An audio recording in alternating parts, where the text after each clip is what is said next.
અમદાવાદ એરપોર્ટની આ નવી સુવિધાઓથી સમય બચશે। ટર્મિનલ 2 પર 5 નવા ઇમિગ્રેશન કાઉન્ટર, 10 નવા એક્સ-રે સ્કેનર, 4 નવા એરોબ્રિજ અને 4 બસ બોર્ડિંગ ગેટ્સ તૈયાર કર્યા। અમદાવાદના સરદાર વલ્લભભાઈ પટેલ ઇન્ટરનેશનલ એરપોર્ટના ટર્મિનલ 2 ને ઇન્ટિગ્રેટેડ ટર્મિનલ તરીકે વિકસિત કરવામાં આવી રહ્યું છે। તેના ભાગરૂપે નવનિર્મિત ઇન્ટિગ્રેટેડ ટર્મિનલમાં અનેક સુધારા કરી મુસાફરોને સવલતો પૂરી પાડવાનો પ્રયત્ન કરવામાં આવી રહ્યો છે।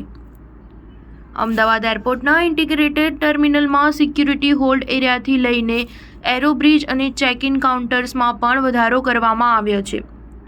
ફક્ત ટર્મિનલમાં જ નહીં પરંતુ એર સાઇડ પર એટલે કે રનવે ઉપર પણ વધારા કરવામાં આવ્યા છે।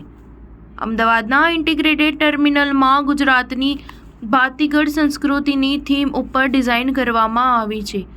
ટર્મિનલમાં ડિપાર્ચર ગેટથી પ્રવેશ કરતા જ મુસાફરોને થોડાક જ સમયમાં સરદાર વલ્લભભાઈ પટેલની વિશાળ મૂર્તિના દર્શન પણ થશે। આ ઉપરાંત ચેક ઇન કાઉન્ટર પાછળ અમદાવાદની ઝાંખી જોવા મળશે। અમદાવાદ શહેરને વર્લ્ડ હેરિટેજ સિટીનું બિરુદ મળ્યું છે, તેથી જ્યાં મુસાફરોને ચેક કરવામાં આવતા હોય છે ત્યાં કેબિનની બહાર પણ હેરિટેજ સિટીના અનુભવ થાય છે। જ્યારે ટોયલેટ્સની દિવાલો ઉપર પણ ગુજરાતની સંસ્કૃતિની ઝાંખીને અલગ રીતે પ્રદર્શિત કરવામાં આવી છે, તો બીજી બાજુ ચેકિંગ કાઉન્ટર્સ અને ઇમિગ્રેશન કાઉન્ટર્સ પણ ગુજરાતના ટેક્સટાઇલ ઉદ્યોગનું પ્રતિનિધિત્વ કરે છે।